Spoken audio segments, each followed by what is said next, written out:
හොඳයි. right. අද අපි සාකච්ඡා කරන්න බලාපොරොත්තු වෙන්නේ පරමාණුක ව්‍යුහයට අදාළව 2023 සස්පෙල වගේ පරමාණුක ව්‍යුහයට අදාළව මූලික සිද්ධාන්ත කොටස් කිහිපයක් අපි දැන් මේ වෙද්දී අවසන් කරලා තියෙනවා. ඒ අවසන් කරලා තියෙන කොටසට අදාළව ප්‍රශ්න පත්‍රයක් සාකච්ඡා කරන්න තමයි අපි දැන් මේ යන්නේ. අපි බහුවර්ග ප්‍රශ්න 25ක් සහ විභාග රචනා ප්‍රශ්න 5ක් වශයෙන් සම්පූර්ණ පේපර් එකක් දැන් ඔයාලට ලබා දීලා තියෙනවා. අපි ප්‍රශ්න ටික සාකච්ඡා කරගෙන යමු. හරි? right. okay. පොතේ දැන් පළවෙනියට මෙන්න පළවෙනි ප්‍රශ්නේ. පළවෙනි ප්‍රශ්නේ මෙන්න මෙහෙමයි තියෙන්නේ. හොඳට බලන්න, හොඳට කියවන්න. ධන කියන අංශවල ආරෝපණය සහ ස්කන්ධය අතර අනුපාතය ගණනය කිරීම මගින් ඒ සෑම විටම සංඛ්‍යාත්මක වශයෙන් කැතවඩ කරන අංශවල අනුපාතයට වඩා කුඩා අගයක් ලැබෙන බව සොයා ගන්නා ලදී. ඉතින් මේවා ඉතාම පැහැදිලිව දන්න ඉතාම සරල දේවල්. මෙම සොයා ගැනීම සම්බන්ධයෙන් වඩාත් සමීපව සම්බන්ධ වෙන්නේ කවුද කියලා තමයි අහන්නේ. දැන් එතකොට පුතේ ඔයාලට මතක තියෙන්න ඕනේ අපි මේවා සාකච්ඡා කරනකොට කිව්වා ගෝල්ඩ්ස්ටීන් මොනවද හොයාගත්තේ, ඒ වගේම තොම්සන් මොනවද හොයාගත්තේ, ස්ටෝනි මොනවද හොයාගත්තේ සහ රදර්ෆර්ඩ් මොස්ලි මොනවද හොයාගත්ත පරීක්ෂණයක අපි කතා කරලා තියෙනවා.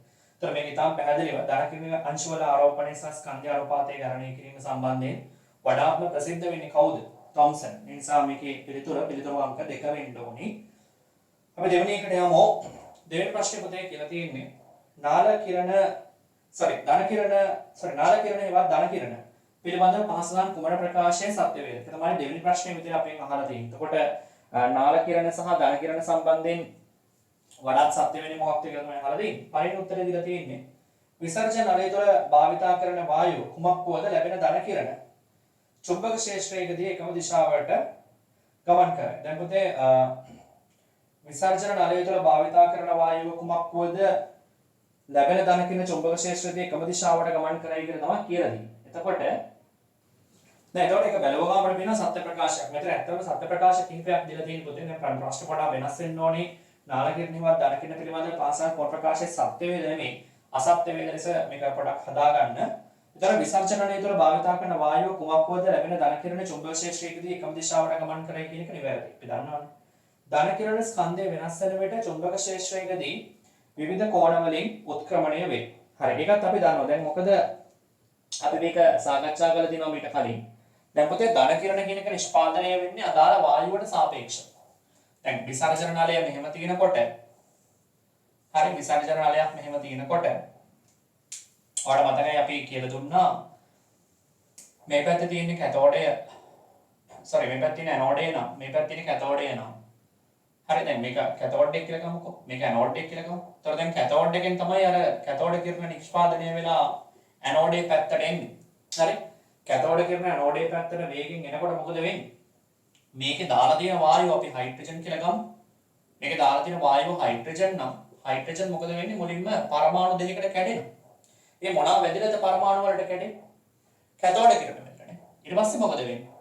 මේ කැඩුණාට පස්සේ පොතේ ආය පාරක් කැතෝඩ් කිරණ මේකට වදිනකොට මෙයාගෙන් අයන හදනවානේ. ධන අයන නිෂ්පාදනය කරනවා. ඒතර ධන අයන නිෂ්පාදනය කරනවා කියලා කියන්නේ ධන කිරණ හැදෙන. ඒතර මේකෙන් ධන කිරණ නිෂ්පාදනය වීම කියන්නේ ඔන්න ඔය වගේ සිද්ධාන්තයක්. පැහැදිලිද කියන්නේ? ඒතර මෙතන ධන කිරණ හැදෙනකොට වායුව ඔක්සිජන් වුණොත් හැදෙන ධන කිරණේ O+ වායුව හයිඩ්‍රජන් වුණොත් හැදෙන ධන කිරණේ වෙනවන කවුද? H+ කියන ධන කිරණේ තමයි එතකොට හැදෙන්නේ. පැහැදිලිද? ඒතකොට අපි ගන්න වායුව මත ධන කිරණ විශේෂය වෙනස් වෙනවා. මේක හොඳම මුලින් මතක තබා ගන්න. right. ඒ අනුව දෙවෙනි ප්‍රකාශය නිවැරදි කියලා අපිට බලපුව ගමන් පේනවා. තුන්වෙනි ප්‍රකාශයට ගියොත් ධන කිරණ වලට ගම්‍යතාවයක් ඇත. පොතේ දැන් ධන කිරණ වලට ගම්‍යතාවයක් තියෙනවා. මොකද කැතෝඩ කිරණ සහ ධන කිරණ කියන දෙකම ස්කන්ධයක් තියෙනවා, ප්‍රවේගයක් තියෙනවා. ස්කන්ධය වැඩි කිරීම ප්‍රවේගයට තමයි ගම්‍යතාවය කියලා කියන්නේ. ඒතර ගම්‍යතාවයක් අනිවාර්යයෙන්ම තියෙනවා. P = mv නිසා. විසර්ජන නලය තුළ භාවිතා කරන වායුව කුමක් වුවද ලැබෙන ධන කිරණ චුම්බක ක්ෂේත්‍රයේදී එකම කෝණයකින් උත්ක්‍රමණය වේ. අන්න පුතේ දැන් කෝණයකින් උත්ක්‍රමණය වෙනවා කියලා කියන්නේ දැන් ඒක තව වැදගත්. දැන් බලන්නකෝ. දැන් මේ තියෙන්නේ දැන් ඔක විද්‍යුත් ක්ෂේත්‍රයකටත් මේ කතාව අදාළයි. මම මේ කියන්න හදන කතාව අදාළයි. right දැන් චුම්බක ක්ෂේත්‍රයකටත් මේ කියන කතාව අදාළ වෙන්නේ මෙහෙමයි. දැන් ඔයා හිතන්නකෝ මේක ඍණ තහඩුව කියලා. ඒතර ධන කිරණ යන්න ඕන ඍණ තහඩුව පැත්තට මෙහෙම. නේ? ධන කිරණ යනවා ඍණ තහඩුව පැත්තට යන්න ඕන. ධන කිරණ ඍණ තහඩුව පැත්තට යන්න ඕන උනාට ඔයා හොඳට ඔළුවේ තියාගන්න ඕනි හයිඩ්‍රජන් වුණොත් එහෙම එයාගේ ධන කිරණය සැහැල්ලුයි. එයා සැහැල්ලු ධන කිරණයක්. ඔක්සිජන් ගත්තොත් එහෙම ඔක්සිජන්ගේ ධන කිරණය කියන එක ඊට වඩා බරයි. බර වැඩි. ඔක්සිජන්ගේ ධන කිරණය ඊට වඩා බර වැඩි. මොකද ඔක්සිජන්ගේ මෞලික ස්කන්ධය වැඩි. හයිඩ්‍රජන්ට වඩා. එතකොට විද්‍යුත් ක්ෂේත්‍රයකදී උත්ක්‍රමණය වුණාට ඍණ තහඩුව පැත්තට ඒ උත්ක්‍රමණය වන හැම වෙලාවෙම එකම කෝණයකින් උත්ක්‍රමණය වෙන්නේ නැහැ. එකම දිශාවට යනවා කියන එක හරි. හැබැයි එකම කෝණයකින් උත්ක්‍රමණය වෙනවා කියන එක පිළිගන්න බෑ. කෝණ වෙනස් වෙනවා. මොකද ධන කිරණය දාන වායුව මත රඳාපවතින. ඔයා හයිඩ්‍රජන් දැම්මොත් එතනදී හැදෙන ධන කිරණය H+. ඔයා ඔක්සිජන් දැම්මොත් එතනදී හැදෙන ධන කිරණය O+. ඒතර අපි පාවිච්චි කරන ධන කිරණය වායුවෙන් වායුවට වෙනස් වෙනවා. ඒතර ඒ අනුව උත්ක්‍රමණය වන කෝණයත් අනිවාර්යයෙන්ම මොනවා වෙන්න ඕනද? වෙනස් වෙන්න ඕන. ඊළඟ පොතේ හතරවෙනි එක වැරදි. එකම කෝණයකින් උත්ක්‍රමණය වෙන්නේ මේක. ඒතර ඒක අපි හදාගන්න අසත්‍ය ප්‍රකාශයක් විදියට. දැන් මෙතන මම කිව්වා මේ MCQ එක හදාගන්න සත්‍ය වේද නෙමෙයි. අසත්‍ය වේද විදියට. ඒතර ඒක හතරම අසත්‍ය ප්‍රකාශය. ධන කිරණ විද්‍යුත් ක්ෂේත්‍රයකදී ඍණ විද්‍යුත් ක්ෂේත්‍රය දෙසට ආකර්ෂණය වෙති. ඒක හරියනේ. දැන් මේක විද්‍යුත් ක්ෂේත්‍රයක් නා ඍණ පැත්තට තමයි ආකර්ෂණය වෙන්නේ. මොකද ඒක ධන නිසා. ඒතර යනවා ඉතුරු උත්තර ටික හරියි. මේක වැරදි උත්තරයකට ගන්න වෙන්නේ රෝම ඉලක්කම් 4. හරි රයිට්. ඊළඟට පොතේ ඊටාත්ම කුඩා අරයත්තේ කුමකටද කියලා තමයි අහන්නේ. මේක වැදගත් ප්‍රශ්නයක්. දැන් අරය අපි හොයනකොට කුඩාම අරය තියෙන කාටද කියලා නම් අහන්නේ. දැන් මුලින්ම අපි මේක මෙහෙම ගමු. මේක සම ඉලෙක්ට්‍රෝනික ප්‍රභේදات එක්ක තමයි පොතේ මේ ප්‍රශ්නේ යන්නේ. සම ඉලෙක්ට්‍රෝනික ප්‍රභේදات එක්ක. හරි. අපි චුට්ටක් ඒක සාකච්ඡා කරමු මෙහෙම. රයිට්. දැන් මේක තමයි ප්‍රශ්නේ අහලා තියෙන්නේ. වඩාත්ම කුඩා අරය තියෙන්නේ කාටද කියලා තමයි අහලා තියෙන්නේ. හරි අපි ඒක ලොකු ප්‍රශ්නකින් බලුවොත් හරි. වඩාත්ම කුඩා අරය තියෙන්නේ කාටද? දීලා දින අපිට කිහිපයක් නේ. දීලා තියෙන ඒවා ගත්තොත් cesium දීලා තියෙනවා, K+ දීලා තියෙනවා, Mg2+ දීලා තියෙනවා, F- දීලා තියෙනවා. ඒ වගේම sodium දීලා තියෙනවා. ඔය ටිකනේ දීලා තියෙන්නේ. හරි දැන් අපි බලමු ඊටාම කුඩා අරය තියෙන්නේ කාටද කියලා. දැන් පොතේ ඒක මෙන්න මේ සිද්ධාන්ත කොටසකින් අවධාරණය කරගමු. මේ බලන්න. දැන් F- කියන එක්කෙනා ගත්තොත් F- කියන එක්කෙනා ගත්තොත් සහ අපි ගමු තව O ගේ 2- එක සහ N ගේ 3- එක.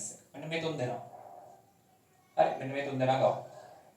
ඊට අමතරව මෙතන ඉන්නවා නියෝන්, මෙතන ඉන්නවා Na+, Mg2+ සහ Al3+ කියන තුන් දෙනා. හරි. එතන මේ කට්ටිය අපි ගත්තොත් අපිට පේනවා මේ කට්ටිය හැමෝගෙම ඉලෙක්ට්‍රෝන තියෙන 10යි පුතේ. මේ හැමෝටම ඉලෙක්ට්‍රෝන 10යි. 10 කියන්නේ ශක්ති මට්ටම් බලන්න. දැන් නයිට්‍රජන් කියන එක්කෙනාගේ ශක්ති මට්ටම ඔයා තාම අපි 1s2 2s2 විදියට අපි දන්නේ නැහැ මොනවද? ඉලෙක්ට්‍රෝන වින්‍යාස ලියන්න තාම උගන්නලා නැහැ. ඒ නිසා අපි තාම මේ විදියට පැහැදිලි කරන්න නැතුව ඉන්නවා. දැන් සෝඩියම් ප්ලස් කිව්වම ශක්ති මට්ටම් තියෙන 2.8යි 1යි ඔයගොල්ලෝ ඕලෙල් ඉගෙන ගත්ත විදියට. ඒතර එක කියන ඉලෙක්ට්‍රෝනේ නෑ. ඒතර ශක්ති මට්ටම් 2යි. මැග්නීසියම් 2+ එකේ ඉලෙක්ට්‍රෝන 2 අයින් කරාම ශක්ති මට්ටම් 2යි. ඇලුමිනියම් 3+ එකේ ශක්ති මට්ටම් 2යි. මොකද පිට තියෙන ඉලෙක්ට්‍රෝන තුනම අයින් කළා තියෙන්නේ. ඒ වගේ මෙතන ගන්න. හරි. නයිට්‍රජන් සාමාන්‍යයෙන් ශක්ති මට්ටම් කීයද? 2යිනේ. ශක්ති මට්ටම් 2යිනේ තියෙන්නේ. ඒතර ශක්ති මට්ටම් 2ම තමයි තාම දෙන්නේ. මොකද මේ ශක්ති මට්ටම තමයි ඉලෙක්ට්‍රෝන අරන් තියෙන්නේ. ඒතර මෙතන 2යි. ඔක්සිජන්ගෙත් 2යි. ෆ්ලුවරින්ගෙත් 2යි. පැහැදිලි? ඒතර නියෝන්ගේ ගත්තොත් එහෙම නියෝන්ගෙත් තියෙන 2යි. ඒතර බැලුවම අපිට පේනවා ශක්ති මට්ටම් ගන්න සමානයි හැමෝගෙම. ශක්ති මට්ටම් ගන්න සමාන වුණාට පොතේ මේකේ අරය වෙනස්. ඇයි අරය වෙනස් වෙන්නේ? ශක්ති මට්ටම් ගන්න සමානට අරය වෙනස් වෙන්න හේතුව මේකයි. පොතේ මේ දින ආරෝපණය, මේ දින න්‍යෂ්ටික ආරෝපණය. හොඳට මතක තියාගන්න. මේකට අපි කියන්නේ සම ඉලෙක්ට්‍රෝනික ප්‍රභේද. මොනවද මේකට කියන්නේ? සම ඉලෙක්ට්‍රෝනික ප්‍රභේද. ඉලෙක්ට්‍රෝන ගන්න සමාන. ඒතර ඉලෙක්ට්‍රෝන ගන්න සමාන සම ඉලෙක්ට්‍රෝනික ප්‍රභේදවල අරය විචලනය වෙන විදිය. අරය විචලනය වෙන විදිය ගන්න මෙහෙමයි. පොතේ ඉහළම ධනාරෝපණය. ඉහළම ධනාරෝපණය තියෙනවා නම් එයාට අපි ගන්න අඩුම අරයක් තියෙනවා කියලා. හොඳට මතක තියාගන්න. ඉහළම ධනාරෝපණය තියෙන එක්කෙනාට ගන්න අඩුම අරයක් තියෙනවා කියලා. මම මේ කතා කරන්නේ සම ඉලෙක්ට්‍රෝනික ප්‍රභේද ගැන හොඳේ. සම ඉලෙක්ට්‍රෝන කියන්නේ ඉලෙක්ට්‍රෝන ගන්න සමානයි ගැන. ඊට වඩා අරය පොතේ මෙයාගේ වැඩි. ඊටත් වඩා අරය වැඩි වෙනවා Na+. ඊට වඩා වැඩි නියෝන්ගේ. මතක තියාගන්න ඍණාරෝපණය වැඩි වෙන්න තමයි අරය වැඩි වෙන්නේ. එතකොට F- ට වඩා වැඩි O2- ගේ ඊට වඩා වැඩි N3-. හරි. හොඳට මතක තියාගන්න. ඉලෙක්ට්‍රෝන ගාන සමානයි නම් අරය වැඩි වෙන්නේ පුතේ. ධනාරෝපණය අඩු වෙන පිළිවෙලට වැඩි වෙනවා. ඍණාරෝපණය වැඩි වෙන පිළිවෙලට වැඩි වෙනවා. හොඳට මතක තියාගන්න. ඉලෙක්ට්‍රෝන ගාන සමානයි. මේ හැමෝටම ඉලෙක්ට්‍රෝන තියෙන 10යි. හොඳට බලන්න. නයිට්‍රජන් 7නේ. 3ක් එකතු කරාම 10යි. ඔක්සිජන් 8නේ. ඉලෙක්ට්‍රෝන දෙකක් කරාම 10යි. ෆ්ලුවරින් 10යි. නියෝන් 10යි. Na+ 11ක් තියෙන එකක් අයින් කරාම 10යි. Mg2+ 12ක් තියෙන දෙකක් අයින් කරාම 10යි. ඇලුමිනියම් 3+ 13ක් තියෙන තුනක් අයින් කරාම 10යි. ඒතර ඒවා කොහොම සම ඉලෙක්ට්‍රෝනික ප්‍රභේද. සම ඉලෙක්ට්‍රෝනික කියන්නේ නියෝන් වල ඉලෙක්ට්‍රෝන ගානට සමානයි. ඒතර සම ඉලෙක්ට්‍රෝනික ප්‍රභේදවල අරය වෙනස් වෙන්නේ වැඩිම ධනාරෝපණයේ තියෙන එක්කනට අඩුම අරය. වැඩිම ඍණාරෝපණයේ තියෙන එක්කනට වැඩිම අරය වෙන්න ඕනේ. අන්න ඔය විදිහට තමයි ඔක වෙනස් වෙන්නේ. ඔක ටිකක් හොඳට ඔබ මතක තබා ගත යුතුයි. හරි? හරියට ලියාගන්න එක. එයාම පුතේ මේකේ උත්තරේ විදිහට අපිට ගන්න වෙන්නේ කවුද? මේක අපි උත්තරේ විදිහට ගමු. දැන් මෙතන ඉන්න තුන් දෙනාගෙන් cesium. cesium කියන එක නයිනේ කොහොමද පුතේ? cesium කියන එක නා ගත්තොත් එහෙම cesium ඉන්නේ ආවර්තාවකයේ 15. cesium ඉන්නේ 6 වෙනි ශක්ති මට්ටමේ. ආවර්තාවක cesium කියන එක නා ඉතාම විශාල මාරයක් තියෙනවා.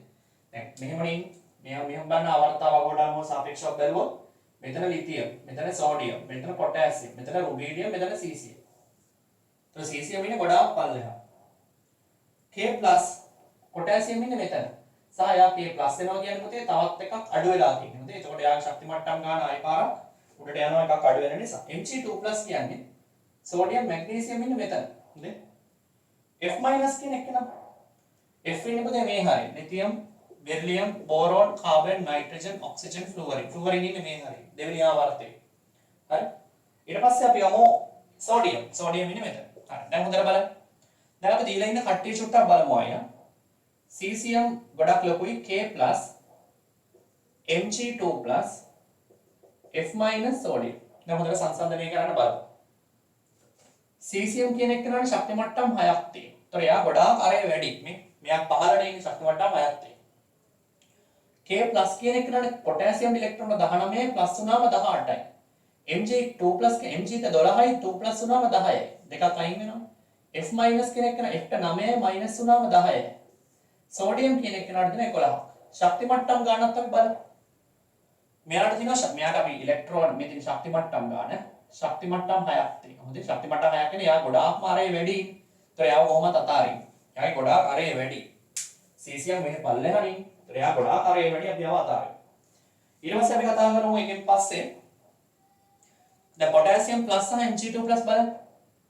පොටෑසියම් ප්ලස් කියන එක නා ගත්තොත් පොටෑසියම් ඉලෙක්ට්‍රෝන 19 K+ වුණාම ඉලෙක්ට්‍රෝන 18යි. හරි ඉලෙක්ට්‍රෝන 18යි කියලා කියන්නේ ශක්ති මට්ටම් තුනක් තියෙනවානේ. 2යි 8යි ආයි ළඟ තුන්වෙනි ශක්ති මට්ටමේනේ. මෙයාට ශක්ති මට්ටම් 2යි තියෙන්නේ. මෙයාට ශක්ති මට්ටම් 2යි. මෙයාට ශක්ති මට්ටම් 3ක් තියෙනවා. හරිනේ. ඒතකොට දැන් ඉතුරු වෙන්නේ මේ දෙන්නත් අයින් කරාම ශක්ති මට්ටම් 2 ගන්න ඉන්නේ මේ දෙන්න. දැන් මම මේ දෙන්නට අර කලින් කිව්ව સિદ્ધාන්තය තමයි පාවිච්චි කරන්න ඕනේ. ඇයි ඒ? ඇයි පුතේ දැන් සම ඉලෙක්ට්‍රෝනික ප්‍රභේද. ඇයි ඒ සම ඉලෙක්ට්‍රෝනික කියන්නේ? මෙයාටත් ඉලෙක්ට්‍රෝන 10යි මෙයාටත් ඉලෙක්ට්‍රෝන 10යි. හරිනේ? දෙන්නටම ඉලෙක්ට්‍රෝන 10යි 10යි. දැන් ඒකට කොහොමද බලන්නේ?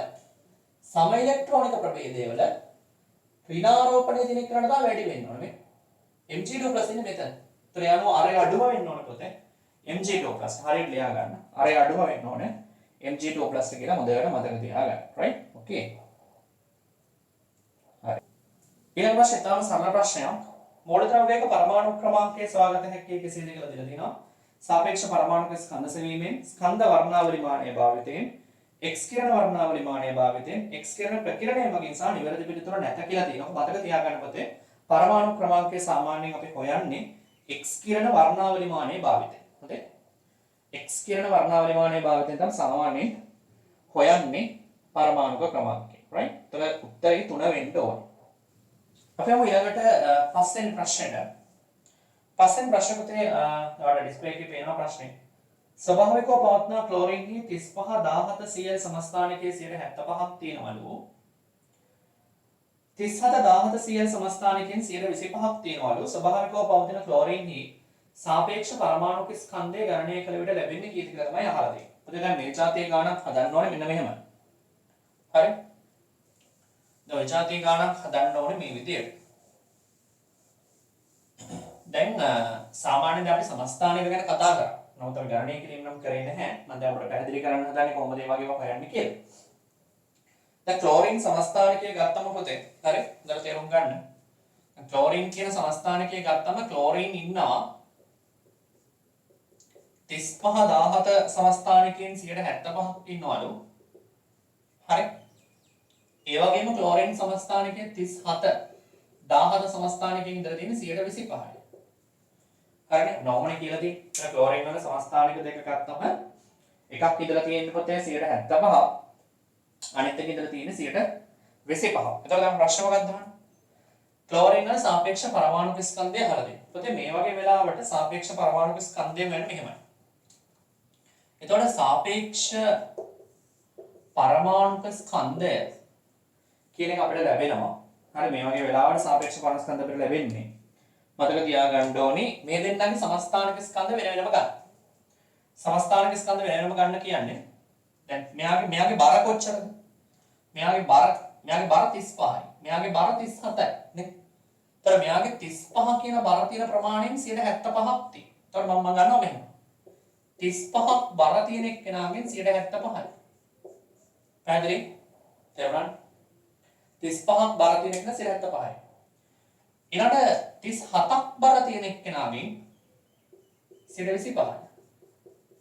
මේක සලු කරන්න තියෙන මෙයා තියෙන 4න් 3යිනේ පුතේ. මෙයා ඉන්නේ 4න් 1යි. එතකොට අපිට මේක සලු කරාම එන්නේ 35යි 3යි 4න් කියන්නේ 26.25ක් වගේ ඉන්නේ ආසන්න වශයෙන්. 37 4න් බෙදන්න තියෙන පුතේ ඊළඟට නේ. 37 4න් බෙදුවම 9.25ක් වගේ ආසන්න අගයක් එන්න. මේක එකතු කරාම හරියට වෙන්නේ 35.5 බිංදුව නේ.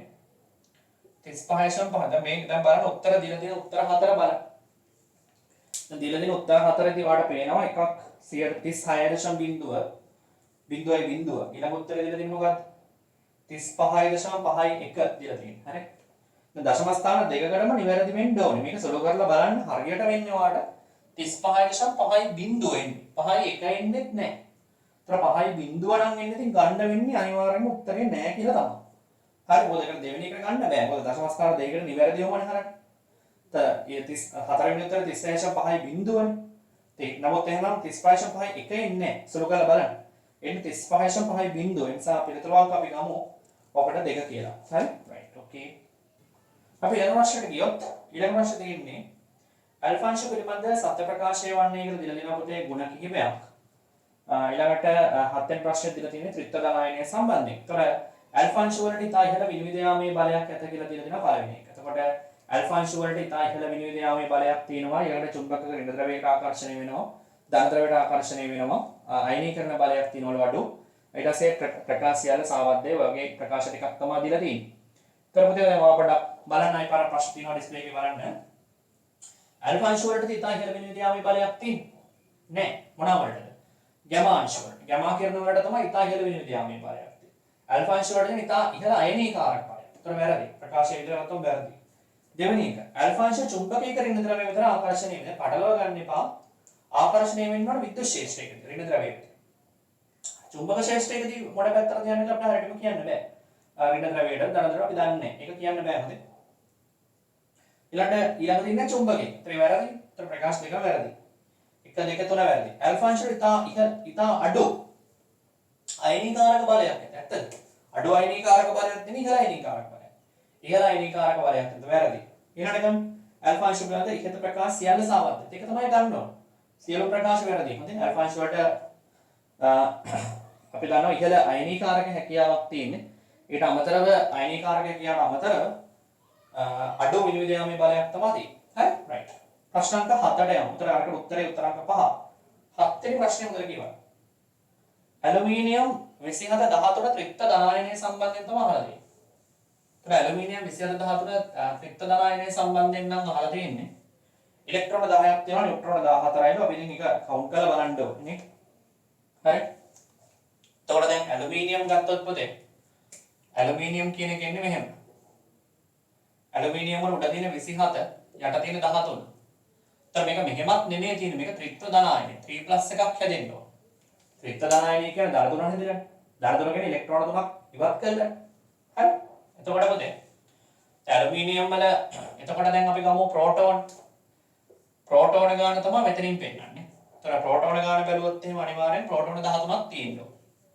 ඉලෙක්ට්‍රෝන තමයි එතනත් මෙතනින් පෙන්නන ඉලෙක්ට්‍රෝන. ප්‍රෝටෝන ඉලෙක්ට්‍රෝන වලට සමානයි උදාසීනයි. හරි.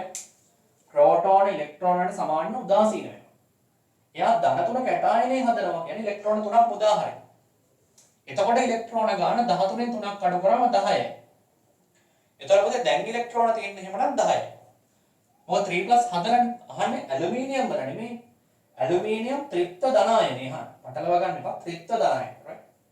එතකොට 13න් 3ක් ගියාම 10යි. ඊළඟට නියුට්‍රෝන. නියුට්‍රෝන පුතේ අපි ගන්නේ 27න් මොන අඩු කළාද? 13ක් අඩු කරලා තමයි ගන්න ඕනේ. එතකොට ප්‍රෝටෝන ගානයි නියුට්‍රෝන ගාන එකතු වෙන්නේ මෙතන තියෙන P+NT. ඒක තමයි 27 වෙලා තියෙන්නේ. හරිද? අපි දන්නවා ප්‍රෝටෝන ගාන වෙනස් වෙන්නේ. නියස්ටි ප්‍රෝටෝන ගාන වෙනස් වෙන්නේ. ඒ ප්‍රෝටෝන ගාන හැමෝම තියෙනවා 13. එතකොට 27ක් වෙනනම් 14ක් එන්න ඕන. ඒ නිසා 14. එතකොට උත්තරය අපිට ගන්න වෙන්නේ පුතේ මොකක්ද? මේකට උත්තරය ගන්න වෙන්නේ උත්තර අංක 1 කියලා තමයි ගන්න වෙන්නේ වඩා ගැළපෙන උත්තරයට. 8 වෙනි ප්‍රශ්නේ අහලා තියෙන්නේ. ස්කන්ධ බෙද දර්ශකයේ මගින් මෙන් පහසෙන් කුමක් නිර්ණය කරන්න පුළුවන්ද? මම ස්කන්ධ බෙද දර්ශකයේ පිළිබඳව ඉතා විශාල පැහැදිලි කිරීමක් කරන්න. හරි. මූලද්‍රව්‍යයක ප්‍රථම අයනීකරණ ශක්තිය, සමස්ථානික සංඛ්‍යාව සහ සාපේක්ෂ සුලභත්වය, පරමාණු ක්‍රමාංකය, සාපේක්ෂ ස්ථායීතාවය සහ ඔක්සිකරණ අංකය තමයි දීලා තියෙන්නේ. ඉතින් මෙතනදී මම මේ විශාල වශයෙන් පැහැදිලි කරා ස්කන්ධ බෙද දර්ශකයේ පුළුවන් පුතේ අපි දන්නවා මැග්නටික් ෆීල්ඩ් එකක් තියෙනවානේ. ඉලෙක්ට්‍රික් ෆීල්ඩ් එකක් තමයි උගන්වන්නේ. ඒක ඔය එකක් ගත්තාම අපිට පේනවා ස්කන්ධ බෙද දර්ශකය මෑස් ස්පෙක්ට්‍රොමීටර් එක කියලා තමයි කියන්නේ. ස්කන්ධ බෙද දර්ශකයෙන් මේකට වඩාත්ම ගැලපෙන එක තමයි සමස්ථානික සංඛ්‍යාව ගන්නත් පුළුවන්. සාපේක්ෂ සුලභත්වය මිනුම් කරන්නත් පුළුවන්. ඒක තමයි වඩා හොඳ උත්තරයකට ගන්න වෙන්නේ. ඊළඟ ප්‍රශ්නේ අහලා තියෙන්නේ මූලද්‍රව්‍යයක සමස්ථානික පිළිබඳව පහත කොමඩ ප්‍රකාශයේ වැරදි වේද කියලා අහන්නේ. හරි. දැන් පොතේ සමස්ථානික වල එකම ඉලෙක්ට්‍රෝන සංඛ්‍යාවක් එකම ඝනත්වයක් ඇත සමාන රසායනික ලක්ෂණ ඇත වෙනස් නියුට්‍රෝන සංඛ්‍යාවක් ඇත එකම ප්‍රෝටෝන සංඛ්‍යාවක් ඇත දීලා තියෙනවා. එතකොට සමස්ථානික ගත්තම ඔයාලට මතක ඇති සමස්ථානික වල පොතේ ඉලෙක්ට්‍රෝන වින්‍යාසය වෙනස් වෙන්නේ නැහැ. සමස්ථානික වල ඉලෙක්ට්‍රෝන වින්‍යාසය වෙනස් වෙන්නේ නැහැ. සමස්ථානික වල ඉලෙක්ට්‍රෝන වින්‍යාසය සමානයි. හොඳට තේරුම් ගන්න. දැන් හරි අපි ගමු පළවෙනි එක ප්‍රෝටියම්. ඊළඟට තියෙන ඩියුටීරියම්. ඊළඟට තියෙන ට්‍රීටියම්. तर මේ තුන් දෙනා ගත්තොත් ඉලෙක්ට්‍රෝන වින්‍යාසය සමානයි. හයි ප්‍රෝටියම්ටත් තියෙන ඉලෙක්ට්‍රෝන එකයි. ඩියුටීරියම්ටත් ඉලෙක්ට්‍රෝන එකයි. ට්‍රීටියම්ටත් ඉලෙක්ට්‍රෝන එකයි. तर ඉලෙක්ට්‍රෝන එක බැගින් තියෙන්නේ. හැබැයි මේගොල්ලන්ගේ පොතේ නියුට්‍රෝන ගාන වෙනස්. හරි ඒක හරි. ඒ කියන්නේ සමස්ථානික කියලා කියන්නේ. මතක තියාගන්න ඕනි රසායනික ලක්ෂණ රඳාපවතින මොකක්වත්. රසායනික ලක්ෂණ රඳාපවතින මොකක්වත්. ඉලෙක්ට්‍රෝන වින්‍යාසය. तर प्रोटियम ड्यूटीरियम ट्रीटियम කියන තුන් දෙනා හයිඩ්‍රජන්ගේ සමස්ථානික තුනක් සහ ඒ සමස්ථානික තුනටම දෙන්නේ එකම ඉලෙක්ට්‍රෝන ගාන. ඒතර ඉලෙක්ට්‍රෝන වින්‍යාසයවත් ඉලෙක්ට්‍රෝන ගානවත් වෙනස් වෙන්නේ නැහැ. එහෙමනම් රසායනික ලක්ෂණ වෙනස් වෙන්නේ නැහැ. පළවෙනි උත්තරේ දෙලා තියෙන්නේ මොකක්ද? පළවෙනි උත්තරේ දෙලා තියෙන්නේ එකම ඉලෙක්ට්‍රෝන සංඛ්‍යාවක් අතර නිවැරදි. ඒක හරිනේ. එතකොට පොතේ සමස්ථානික වල වෙනස් වෙන්නේ රසායනික ගුණ නෙමෙයි. වෙනස් වෙන්නේ භෞතික ගුණ. භෞතික ගුණ වෙනස්. ස්කන්ධය වෙනස්. ස්කන්ධය කියන්නේ භෞතික ගුණේ. බර ප්‍රමාණය මිනුම් කරන බර වෙනස්. හරි. ඊට අමතරව ඝනත්වය වෙනස්. ඒ ඝනත්වය වෙනස්. මොකද ඝනත්වය කියන්නේ ස්කන්ධය බෙදීම පරිමාණ. ස්කන්ධය වෙනස් වෙනවා නම් අනිවාර්යෙන් ඝනත්වය වෙනස් වෙනවා. හරි. ඒතර ඝනත්වය කියන එක භෞතික ලක්ෂණය. ඒතර දෙවෙනියට දීලා තියෙන්නේ එකම ඝනත්වයක් ඇත. වැරදි. එකම ඝනත්වයක් තියෙන විදියන්නේ. හරි. ඒතර දෙක තමයි උත්තරේ. ඊළඟ එක සමාන රසායනික ලක්ෂණයට හරි. නියුට්‍රෝන සංඛ්‍යාව වෙනස් කෙනෙක් හරිනේ බලන්න. ප්‍රෝටියම් වල නියුට්‍රෝන නැහැ. ඩියුටීරියම් වල නියුට්‍රෝන එකක් තියෙනවා. ට්‍රීටියම් වල නියුට්‍රෝන දෙකක් තියෙනවා. ඒක නිවැරදි, right? ඊළඟ ඇල්ෆා අංශුව පිළිබඳ අසත්‍ය ප්‍රකාශය අපි ඊළඟ බහුවර්ණයට යමු. හරි? හරි මේකෙන් ආයෙ සාකච්ඡා කරන්න දෙන්න අපි කතා කරා. ඇල්ෆා අංශුව පිළිබඳ අසත්‍ය ප්‍රකාශයේදී ඇල්ෆා අංශුව වල දීලා තියෙන පොතේ විනිවිද යාමේ බලය 5. එතකොට ඉතින් විනිවිද යාමේ බලය ඇල්ෆා අංශුව වල සත්‍යයි. ඇල්ෆා අංශුව වල වැඩි වෙන්නේ විනිවිද යාමේ බලය නෙමෙයි අයනිකාරක බලය. ඒක හරියි. ඇල්ෆා අංශුව වල අයනිකාරක බලය ඉහළ වෙයි. ඉතින් අයනිකාරක බලය ඉහළ කියන එකත් හරියි. ඇල්ෆා අංශුව වල පතය චුම්බක ක්ෂේත්‍ර මගින් වෙනස් කරේ. හරිනේ පොතේ ඇල්ෆා අංශුව කියන්නේ තාරෝපණයක් තියෙනවා ධනාරෝපණයක්. එතකොට චුම්බක ක්ෂේත්‍රය වෙනස් කරන්න ඕනේ. විද්‍යුත් ක්ෂේත්‍ර මගින් වෙනස් කරන්න ඕනේ. හරි. ඇල්ෆා කිරණ ආලෝකීය වේගයට සමාන වේගයකින් ගමන් කරයි කියලා තමයි අන්න දීලා තියෙන්නේ. එතකොට ඒක ඇත්තද සමාන වේගයකින්ද ගමන් කරන්නේ? ඇල්ෆා අංශු වල වේගය සමාන වේගයකින් ගමන් කරන්නේ නැහැ පුතේ. අන්න ඒක වැදගත්. හරි. ආලෝකයේ මම ඔයාලට වගුවක් දීලා ඇති. අපි තීරණවලදී කතා කරා ගැමා කිරණ. ගැමා කිරණ යනවා අන්න 3 වැඩි කිරීම 10ට. ආලෝකයේ ප්‍රවේගයෙන් යනවා. හරි. ඊට පස්සේ ඔයාලට දුන්න ඇල්ෆා කිරණ ගත්තොත් එහෙම ආලෝකයේ ප්‍රවේගය වගේ. කියන්නේ මේකනේ අපි c කියලා කියමු. 0.5 අතර ප්‍රමාණයකින් තමයි කියන්නේ මේක වගේ මේ ගුණයක්. මේ අතර අගයක් මේකෙන් වැඩි කරාම එන ප්‍රවේගය තියෙනවා ඇල්ෆා කිරණ වලට. හරි. ඊළඟ බීටා කිරණ වලට ඔයාලට මම දුන්නා c කියන එක වැඩි කරන්න කියලා 0.25 0.99 වගේ මෙෂන් එකක් ගියා. හරිනේ. එතකොට මේ බහුවර්ණයට ආයි ගියොත් එතන අහලා දෙන්නේ ඇල්ෆා කිරණ ආලෝකයේ වේගයට සමාන වේගයකින්ම ගමන් කරනවා කියලා කියන්නේ. ඇල්ෆා කිරණ නෙමෙයි පොතේ. ඇල්ෆා කිරණ නෙමෙයි එහෙම සමාන වේගයෙන් ගමන් කරන මොන කිරණද? ගැමා කිරණ. ඒතර ඒක වැරදි හොඳේ. ඒතර ඒ ප්‍රකාශය වැරදි කියලා ගමු. ඊළඟ ප්‍රශ්නෙට ගියොත් මැග්නීසියම් 2512 2+ අයනයේ ඉලෙක්ට්‍රෝන සංඛ්‍යාව සහ නියුට්‍රෝන සංඛ්‍යාව පිළිවෙලින් වන්නේ මොකක්ද කියලා අහලා දෙන්නේ. ඉතින් ඒක අර වගේම තමයි අපි ගන්න කලින් සාකච්ඡා කරා. ඒ නිසා මේක මම හිතන්නේ ගැටළු සහගතයි කියලා. මැග්නීසියම් ගත්තොත් එහෙම මැග්නීසියම් වල 2512 තර පොතේ Mg තියෙනවා මෙහෙම. තර මෙයා 25. මෙයා 12 මෙයා 2+ තියෙනවා. එතකොට ඉලෙක්ට්‍රෝන කියන්නේ මැග්නීසියම් ඉලෙක්ට්‍රෝන 12ක් තියෙනවා. එතකොට දැන් 2+ නේ හදලා තියෙනවා. 12න් දෙකක් ගියාම 10යි. එතකොට ඉලෙක්ට්‍රෝන තියෙන්න ඕන 10යි. නියුට්‍රෝන ගාන ගන්න 25න් 12ක් අඩු කරලා 25 කියන්නේ ප්‍රෝටෝන දන නියුට්‍රෝන ගාන එකතුව. එතකොට 25න් 12ක් ගියාම පොතේ කීයද? 13ක් වෙනවා. ඉතින් සරලයි. එතකොට අපිට මේකට උත්තරය ගන්න වෙන්නේ කීයේ කියලාද? උත්තරාංක 3 කියලා තමයි ගන්න වෙන්නේ, right? හරි. ඊළඟට අපි ඊළඟ ප්‍රශ්නයටත් ඔහොම යමු. පහත් දැක්වෙන ක්‍රියාකාරකම් තීරුවේ දැක්වෙන ක්‍රියාකාරකම් සමග නිවැරදිව ගැලපෙන විද්‍යාත්මක තීරුව. උදේ පරමාණු හඳුන්වා දුන්නේ කවුද? ඩෝල්ටන්. ඉලෙක්ට්‍රෝනය තහවුරු කරේ තොම්සන්. ඊබෙදීමේ අනුපාතය තොම්සන්. ඉලෙක්ට්‍රෝනයේ ආරෝපණය මිලිකන්. පරමාණුවේ න්‍යෂ්ටිකාකෘතිය ගණනය කරේ රදර්ෆර්ඩ්. ඉතින් පැහැදිලිවම උත්තරාංක 2 කියලා තමයි අපිට මේකේ ගන්න වෙන්නේ. 13 වෙනි ප්‍රශ්නෙට ගියොත් ස්වභාවිකව පවතින කාබන් 12 C612 සමස්ථානිකය 98.89ක්ද C136 සමස්ථානිකය 101.11ක්ද තිබේ. 136 පරමාණුක ස්කන්ධය 136 සාපේක්ෂ පරමාණුක ස්කන්ධය 13.0.03 නම් ස්වභාවිකව පවත්නා කාබන්හි සාපේක්ෂ පරමාණුක ස්කන්ධය ගණනය කරන්න කියලා තියෙනවා. මේක ඉතාම සරල ගැටලුවක්. එතකොට මොකද දැන් අපිට බලපුවම පේනවනේ අර වගේම තමයි අපි කලින් හැදුවනේ කාබන් 12 6 තියෙනවා සමස්ථාන. ඒතර බර තියෙන්නේ මෙතනනේ. ඒතකොට යාගේ බර 12යි. ඒතර යාගෙන් ඉන්නවා 100ට කීයක්ද? 98.89ක්. ඊළඟට ඉන්නවා C13 6 සමස්ථානිකය කියලා තව එක්කෙනෙක්. හැබැයි යාගේ බර 13යින් කියලා ගන්න බෑ. මොකද දීලා තියෙනවා. ඒක යාගේ බර කීයද කියලා. යාගේ බර දීලා තියෙනවා 13.0.03යි. ඒතර ඒක දාමු. 13.0.03න් 100ට කීයක්ද? 101.11ක්. මෙන්න මේක සොලු කරලා ගන්න ඕනේ ඉතින්. හොඳේ. මේක සොලු කරාම යාට ඉපොතේ 12.0.11 කියලා උත්තරයක්. හරි. ඒක තමයි ඉතින් අපිට ගන්න වෙන්නේ. ඒක පිළිතුරු අංක එතකොට ගන්න වෙන්නේ පොතේ 4 වෙනි එකට. හරි. ඊළඟට අපි 14 වෙනි ප්‍රශ්නෙට ගියොත් 14 වෙනි ප්‍රශ්නේ අහලා තියෙන ඉලෙක්ට්‍රෝනික ස්කන්ධය. දැන් ඉලෙක්ට්‍රෝනික ස්කන්ධය පොතේ මෙතන එකවරම දීලා තියෙනවා. ඉතින් ඒ නිසා බලන්න දෙයක් නැහැ. ඊටු උත්තර 9.1.7 වැඩි කිරීම 10 වෙන 28. දැන් ඔය කිලෝග්‍රෑම් වලට හරවනවා නම් 1000න් බෙදන්න ඕනේ. ඒතකොට 9.1.7 10 වෙන 31ක් වගේ වෙන්න ඕනේ. කිලෝග්‍රෑම් වලට හරවනවා නම්. නමුත් දැනට අපිට එහෙම අවශ්‍යතාවයක් ඉන්නේ නැහැ. ඊළඟ ප්‍රශ්නට ගියොත් ප්‍රශ්න අංක 15 කැතවඩ කෙනෙකුට ඉබෙදීමේ අනුපාතයේ නියතයක් බව ප්‍රථමයෙන් පෙන්වන්න ලැබෙන්නේ කවුද කියලා අහලා දෙන්න. දැන් පොතේ ඉතින් අර ඉබෙදීමේ අනුපාතය ගැන අපි හැමදාම කතා කරනවා. ඉබෙදීමේ අනුපාතය හොයාගත්තේ කවුද? තොම්සන්. නේ තොම්සන් ඉබෙදීමේ අනුපාතය හොයාගත්තා. මේක දැන් සඳහන් වෙලා නැහැ. ඊට පස්සේ උත්තරක 5 කියලා ගමු. ඊට පස්සේ මොකක්ද අහලා දෙන්න ප්‍රශ්නේ? ඊළඟ ප්‍රශ්නේ අහලා තියෙනවා පොතේ. වින් කුමන ප්‍රකාශය ප්‍රකාශ අධ්‍යයනක ABCD වර්ණයක්. පොතේ දැන් ABCD ප්‍රකාශන වල උත්තර ලියනකොට මේකත් පොඩක් විභාගෙදී මතක තියාගන්න ඕනි ABCD ප්‍රකාශ වර්ණ වල උත්තර ලියන විදිය. හරි මේක සුට්ටක් මතක තියාගන්න ඕනේ. ABCD ප්‍රකාශන වර්ණ වල උත්තර ලියනකොට ඔයාලට A සහ B සත්‍ය නම් අපි ගන්න එක කියලා. හොඳයි. A හා B සත්‍ය නම් එක තමයි මාක් කරන්න ඕනේ. B හා C සත්‍ය නම් දෙක. C C හා D සත්‍ය නම් 3 A හා D සත්‍ය නම් 4 කියලා ගන්න ඕනේ. ඒතර වෙනත් ඕනෑම සංයෝජනයක් සඳහා උත්තරාංක 5 වෙන්න ඕනේ. වෙනත් ඕනෑම සංයෝජනයක් සඳහා උත්තරාංක 5 වෙන්න ඕනේ. right? දැන් අපි බලමු. කැතෝඩ කිරණ ගමන් මාර්ගය කෙරෙහි විද්‍යුත් ශේෂ්ත්‍ර බලපාන්නේ නැත.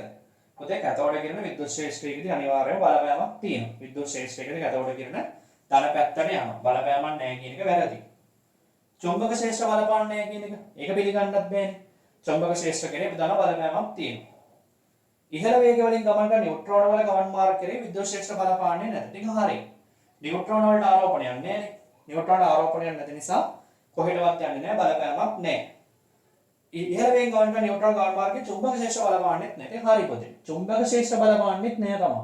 එතකොට C සහ D ප්‍රකාශ දෙක තමයි සත්‍ය. දැන් C සහ D ප්‍රකාශ දෙක සත්‍යයි කියන්නේ මෙතන. ඒ කියන්නේ පොතේ අපි ගන්න වෙන උත්තරාංක කීයද? උත්තරාංක 3 කියලා තමයි අපිට ඒකේ ගන්න වෙන්නේ. හරි? right. අපි ඊළඟට යමු මේක ඊළඟ ප්‍රශ්නෙට. අපි යමු ඊළඟ ගැටලුවට.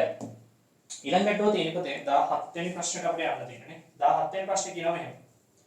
පහත් දැක්කෙන ප්‍රකාශ වලින් කුමක් හෝ කුමන ඒවා නිවැරදි වේද කියලා තමයි අහලා තියෙන්නේ. ඒකත් A B C D වර්ණයක්ම තමයි. සෑම පරමාණුව ඉලෙක්ට්‍රෝන මෙන්ම ප්‍රෝටෝන ඇත. එතන සෑම පරමාණුවකටම ඉලෙක්ට්‍රෝන මෙන්ම ප්‍රෝටෝන ඇත කියන එක හරි. දැන් කිසිම පරමාණුවක් තියෙන්න විදියක් නැහැ නේ. ප්‍රෝටෝන නැතුව සහ ඉලෙක්ට්‍රෝන නැතුව. දැන් මේක පටලවා ගන්න එපා. අහලා තියෙන පරමාණු. දැන් පරමාණු කියන්නේ පොතේ අයන කියන්නේ දෙකක්නේ. පරමාණු කියන්නේ සහ අයන කියන්නේ දෙකක්. අයනයක් කියන්නේ වෙන එකක්, පරමාණුවක් කියන්නේ වෙන එකක්. දැන් උදාහරණයකට H+ ගන්න. දැන් හයිඩ්‍රජන් ප්ලස් කියන එක කරන්නේ ඇත්තටම ඉලෙක්ට්‍රෝන නේ. ප්‍රෝටෝන තියෙනවා. ඒක හරි. ඉලෙක්ට්‍රෝන නේ. ඒතර ඉලෙක්ට්‍රෝන නැති වෙන්න පුළුවන් අයන වලට. පරමාණුවක් තියෙන විදියක් නෑ ඉලෙක්ට්‍රෝන නැති. හරි ඒක තේරුම් ගන්න. දැන් ප්‍රකාශය කියලා තියෙන්නේ සෑම පරමාණු ඉලෙක්ට්‍රෝන මෙන් ප්‍රෝටෝන නැත. ඩිස්ප්ලේ එක වල බලන්න පුළුවන්. ඒතර ඉලෙක්ට්‍රෝනක් පරමාණුවක් නම් ඉලෙක්ට්‍රෝන තියෙනවා, ප්‍රෝටෝනක් තියෙනවා. ඒක හරි. සෑම පරමාණුවක ඉලෙක්ට්‍රෝන ප්‍රෝටෝන මෙන් නියුට්‍රෝන නැත. අන්න වැරදි. දැන් ඉලෙක්ට්‍රෝන තියෙනවා හරි. ප්‍රෝටෝන තියෙනවත් එක හරි. නියුට්‍රෝන තියෙන්න ඕනේ නැහැ. දැන් උදාහරණයක් විදිහට ප්‍රෝටියම් සමස්ථානිකේ හයිඩ්‍රජන්ම තමයි. හයිඩ්‍රජන් කියන සමස්ථානිකයෙන් ප්‍රෝටියම් කියන අවස්ථාවේදී නියුට්‍රෝන දකින්න හම්බ වෙන්නේ නැහැ. හරි නියුට්‍රෝන නේ. ඒක ගන්න බෑ හොඳේ. නියුට්‍රෝන ඇත වැරදි. ප්‍රෝටෝනයේ සෑම පරමාණු නියුට්‍රෝන ඇත. දැන් ආයි පෙරදි. ප්‍රෝටෝන තිබ්බ බලයෙන් නියුට්‍රෝන තියෙන්න ඕනේ නැහැ. ඒක තමයි මේක තමයි උදාහරණය. නියුට්‍රෝන නැහැ. මොකද නියුට්‍රෝන ගන්න මෙතනනේ පොතේ. එකෙන් එකක් අඩු කරාම බිඳුව. හරි ඒක නියුට්‍රෝන නැහැ. ඊට පස්සේ නියුට්‍රෝනයේ සෑම පරමාණු ප්‍රෝටෝන ඇත. දැන් නියුට්‍රෝන තියෙනවා නම් අනිවාර්යෙන් ප්‍රෝටෝන හැම එකකම තියෙනවා. ඒතර නියුට්‍රෝන තියෙනවා කියන්නේ අනිවාර්යෙන් ප්‍රෝටෝනක් තියෙන්න ඕනේ. හරි ප්‍රෝටෝන නැති වෙන්න බෑ කිසිම අවස්ථාවක. යනවා මේක දැන් නිවැරදි වෙන්නේ A සහ D. A හා D හරිනම් පුතේ උත්තරාංක 4. ඩිස්ප්ලේ එකේ MCQ 4 බලා ගන්න පුළුවන් වට. A හා D හරින උත්තරාංක 1. අපි ඊළඟ ප්‍රශ්නට යමු. ඊළඟ ප්‍රශ්නේ ඔයාලට බලන්න පුළුවන් ඩිස්ප්ලේ එකේ තියෙනවා යට. මෙහෙමත් බලන්න පුළුවන්. ඇල්ෆා අංශය පිළිබඳව සත්‍ය ප්‍රකාශයට අපි ඇල්ෆා අංශය ගැන කතා කරා. ඒක අපි තුන්වෙනි C වාක්‍ය පොඩ්ඩක් වෙනස් කරගමු. C වාක්‍ය ඇල්ෆා අංශය විද්‍යාමය බල ඉතා ඉහළේ ඉතා පහළේ තියෙන එක ඉහළේ කරගන්න පුතේ. පහළේ නෙමෙයි. ඉහළේ කියලා තමයි එන්න ඕනේ right. ඒක ඉහළේ කියලා හදාගන්න. එතකොට 18 වෙනි ප්‍රශ්නට අදාළ පුතේ ඇල්ෆා අංශ වල විද්‍යාමය බල ඉතා පහළයි කියන එක. ඒතර ඇල්ෆා අංශ ගත්තම ඇල්ෆා අංශ වල ඇත්තටම තියෙන්නේ ඉහළ අයනීකාරක බලයක්නේ. ඉහළ අයනීකාරක බලයක් තියෙනවා. විද්‍යාමය බලය වැඩිම ගමන් කරනවනේ. ඔබ දන්නවා ඒක උතම හොඳයි. එතකොට ඇල්ෆා අංශ වල විද්‍යාමය බලය ඉතා පහළයි කියන එක නිවැරදි. අයනීකාරක බලය ඉහළයි කියන එකත් නිවැරදි. ඇල්ෆා අංශ වල විද්‍යාමය බලය ඉතා දැන් පහළේ තියෙන ඉහළේ කරගන්න. ඉහළේ කරගත්තොත් ඒ ප්‍රකාශය වැරදි. ඇල්ෆා අංශය අනු හීලියම් පරමාණු කියන එක වැරදි පොතේ. ඇල්ෆා අංශ කියන්නේ හීලියම් පරමාණු නෙමෙයි. ඒක වැරදි ප්‍රකාශයක්. හරි right okay right 18 වෙනි එකට උත්තරය ගන්න වෙන්නේ පොතේ අපිට A සහ B ප්‍රකාශ නිවැරදි කියන ගමු උත්තරාංක 1 තමයි එතකොට එන්න ඕනේ. උත්තරාංක 1ට ගමු අපි. උත්තරාංක 1 A සහ B කියන උත්තරාංක 1 කියන එකෙන් අපි ගමු. right පැහැදිලි ඇතිනේ. right ඊළඟට අපි යමු එකෙන් පස්සේ පුතේ අපිට යන්න ඕනේ 19 වෙනි ප්‍රශ්නේ. 19 වෙනි ප්‍රශ්නේ තියෙන පුතේ රදර්ෆර්ඩ්ගේ රන්පත් පරීක්ෂාව පෙන්වන්නේ මේවා ඉතාම සරල ප්‍රශ්න. රදර්ෆර්ඩ්ගේ රන්පත් පරීක්ෂාව පෙන්වන්නේ පදාර්ථයේ අරගන්නා විෂය වැඩි කොටසක් හිස් බව. ඒක හරියට. පදාර්ථයේ වැඩි කොටසක් හිස්. ඒකට පදාර්ථය අපි දන්නවා ඉතාම වැඩි ප්‍රමාණයක් ගත්තොත් එහෙනම් පදාර්ථයේ විශාල ප්‍රමාණයකින් හිස් අවකාශයක් තමයි තියෙන්නේ. ඒතර පදාර්ථයේ ධනාරෝපිත න්‍යෂ්ටි වලින් ඒකරාශී වී ඇත. මොකද කියන්නේ මේක කියන්නේ? ධනාරෝපිත න්‍යෂ්ටි වලින් ඒකරාශී වී ඇත කියන එක නිවැරදි. අපි දන්නවා ධනාරෝපිත අංශු මේකේ ඒකරාශී වෙලා තියෙනවා.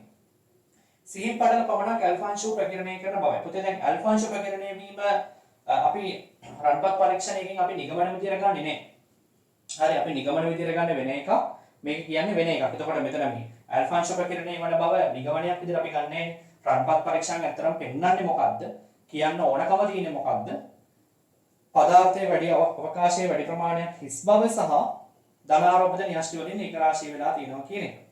අන්තිමේදී ඉලෙක්ට්‍රෝන නිල ශක්ති මට්ටම් වල ගමන් කරන බව කොහොමදත් කියන්නේ නැහැ.